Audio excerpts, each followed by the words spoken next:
Hello and welcome into episode number 54. I'm Luke Winstel. This is the Luke Winstel Show.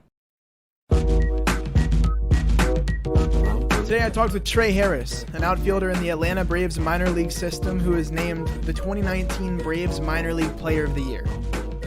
Harris is an outfielder who the Braves took in the 32nd round of the draft, who's quickly ascended from organizational depth into now a top 25 prospect in one of the top minor league systems in baseball. I think you'll enjoy the conversation with Trey. He's got a great personality, one of those great clubhouse type guys that helps the team bond, and you get to see a little bit of his character here on the show as we told his story and kind of walked our way through his career to where he is now. We'll go ahead and dive right into the interview. Trey, thank you for joining me on the show. How are you doing today? Good, how are you? I'm doing well. I'm loving it, getting ready for spring training and baseball season to begin. My first question I have for you, when did you first start playing baseball? When did the journey begin for you? It started when I was like 4 years old. My dad was getting tired of me throwing to the couch and all that. So he was like, you just got to go do something. So he signed me up for T-ball early. Well, you went to McEachern High School. When did the offers start coming in for you as a high school player? My first offer was Clemson my sophomore year. And I only got a couple more after that. I think I had probably like 5 or 6 schools offer me, but it just came down to Missouri and Clemson, and I had to make a decision. I know McEachern's known for their athletics programs in Georgia 7A, good football and basketball, especially this past year. Have you been able to keep up with what's been going on the basketball court there? I always keep up a little bit. I won't say like I'm all the way in, but I do know like the team's doing well, and they got a star player, Sharif Cooper. So, I mean, I keep up on it. Just what social media allows you to stay, connected any way you can. But I wouldn't say I just, Google them and look up the scores every night. But when I see it, I pay attention. Yeah, I was going to say I got to cover a couple of McEachern games with Sharif and everything, and, oh, man, they look good in 7A. But yeah, they should be able to run the state championship gauntlet and do what they have to do.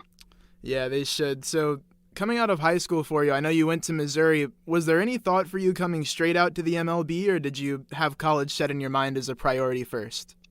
I definitely wanted to get drafted out of high school, but every other team had other options.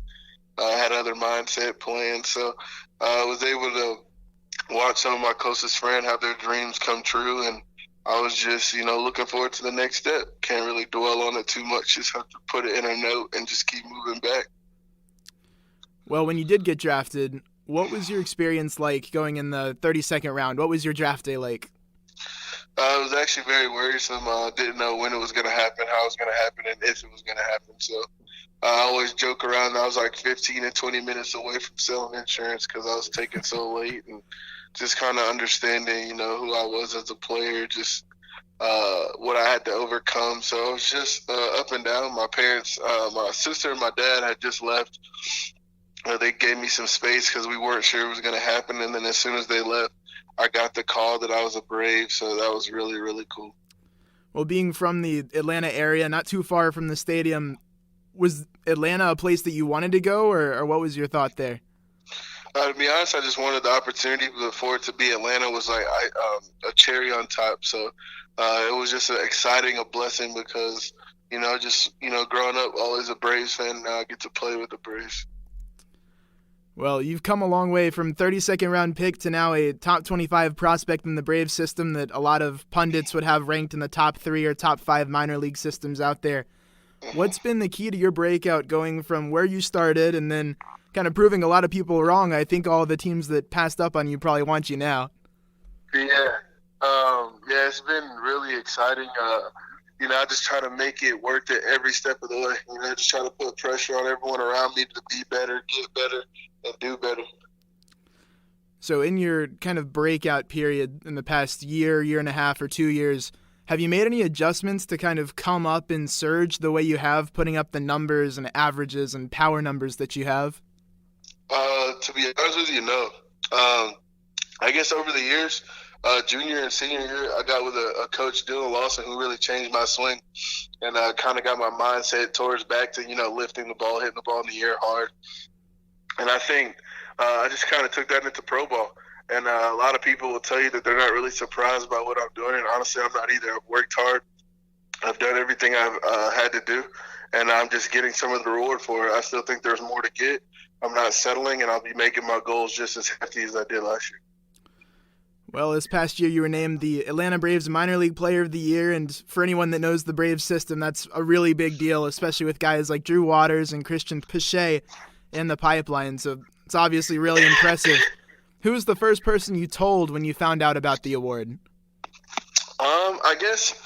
I guess my mom and dad were there, so that was cool. And then my boy JD was getting an award also, so everybody that I would have told first was there. And then I ended up calling my girlfriend right after that. She's the next person who matters the most, so she wasn't able to make the trip because I wasn't really expecting to get that award, but you never know, and so I had to tell her first. So how did it work with your parents being there? Was that like when you received the award or when you found out about the award? How was that? So they just call you and tell you, like, hey, you're going to win the high player of the year.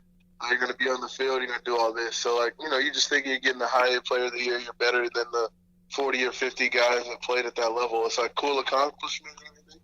And then when they announced the Braves player of the year was me, I was really thrown off and really didn't even know what to expect. So it was a nice surprise, and I'm just really excited.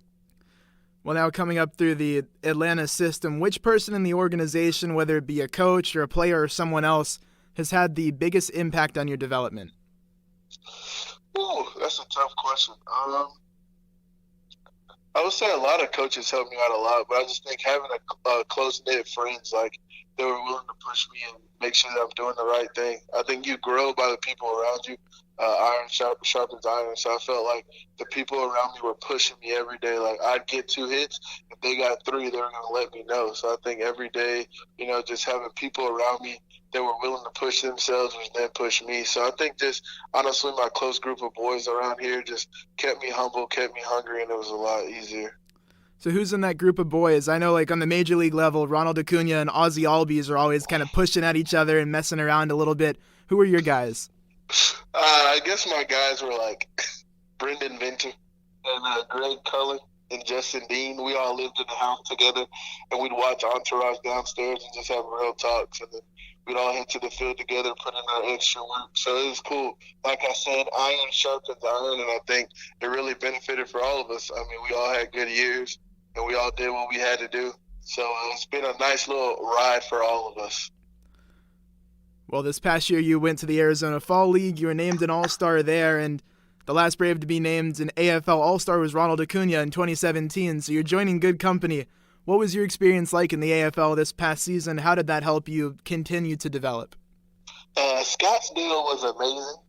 We had a lot of fun out there. Playing baseball was amazing. Had a lot of fun out there.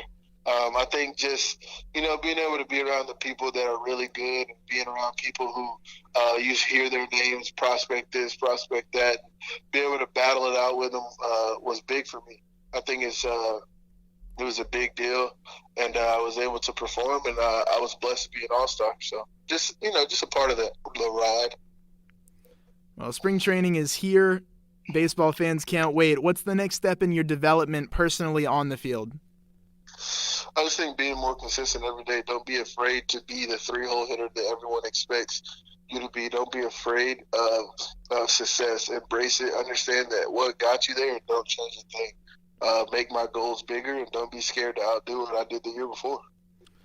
I know the Braves have done some work in terms of their facilities. They've got a new place down in Florida. What's your first impression of it? It's beautiful. I mean, we got everything within a walking distance.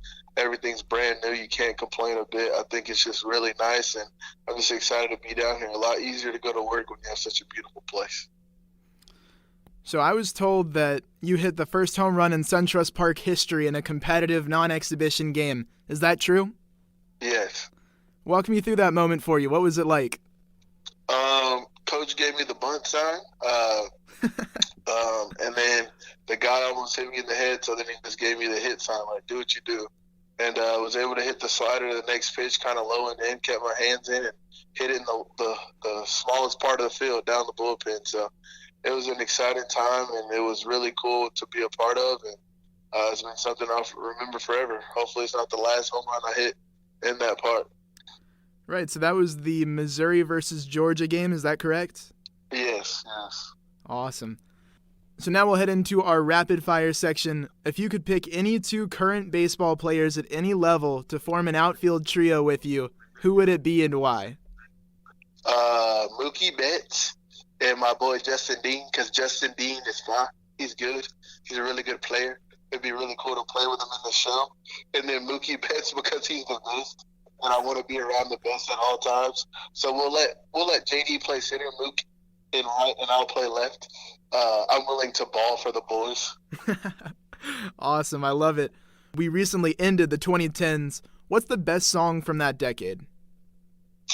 Ooh, the best song? The best song from the 2010s. For me, it would have to be a Young Dolph song. I'd have to go with, this is a toughie because Dolph has so many hits. I'd have to say Major by Young Dolph. There's just nothing better. I just ride out with it. Or, 2010s, I really like One Man Band by Old Dominion. #1 song for Trey Harris in 2019. So that would hit home too. So, or maybe The Middle by Maren Morris. Honestly, I can't narrow it down. It all depends on what genre you're in. So I guess I'll go with Young Dolph, Maren Morris, and Old Dominion. Look at that. So in 30 years, what music or artist do you think people are going to be nostalgic for? Ooh, in 30 years.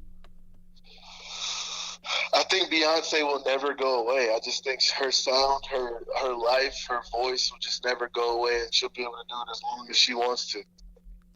I agree. Now, do you have a walk-up song picked for 2020? I don't have one. I got a couple I'm narrowing it down to, but the front runner is T.I., I'm Back. Never Let You Down, I'm a Shine on Sight. I think that's a good throwback. Yep, I like it. Gets me in the right mindset of where I want to be. And just like I said, embracing all the pressure that comes with these awards and things, and big league camp, and embracing it and hitting it head on and just getting it done. Yeah, like what do you look for in a walk-up song? How do you pick? Because I would think if it were me, I've probably got 100 that I'd want to pick from, but how do you get a song that kind of gets you ready for the at-bat? I think it's something you got to understand who your personality is. Like last year I did Sugar Sugar by Baby Bash, which was a slower song, and it was cool. People could listen to it and everything. But for me, I'm always very emotional, so I try to do a song that isn't too hyped up, because if I get more hyped than I already am, then we're all in trouble. So I try to find something that has a little flow, a little rhythm, something to get me, in the right mindset before I hit. I think a good number of the Braves and the baseball fans listening have not probably gotten to see you play yet. If you had to compare your game to a current or former major league player, who would it be? I don't know if you remember Josh Harrison for the Pittsburgh Pirates. He's somebody who's going to do his job, do his role, and just play hard every day. I think Josh Harrison is a great comparison, and I just hope that I can take it to that next level and play on the level that he did. Awesome. Well, Trey, that's all the questions I had for you. Thank you for your time today. Thank you. I appreciate it. That does it for episode number 54 of the Luke Winstel Show. Thank you again to Trey for taking the time to join me on the podcast. We wish him the best of luck in spring training and in the future with the Braves. On the next episode of the Luke Winstel Show, I talked with McEachern High School boys basketball coach Mike Thompson. He's coached some of the top talent to come through Georgia in the past decade, including guys like Sharif Cooper and Isaac Okoro, both future NBA lottery picks. On that show, I talked with Coach Thompson about that talented duo, his coaching philosophy, and his story as a high school basketball coach. But that concludes this episode of the Luke Winstel Show. I'm Luke Winstel, and I'll be back next Monday with another episode.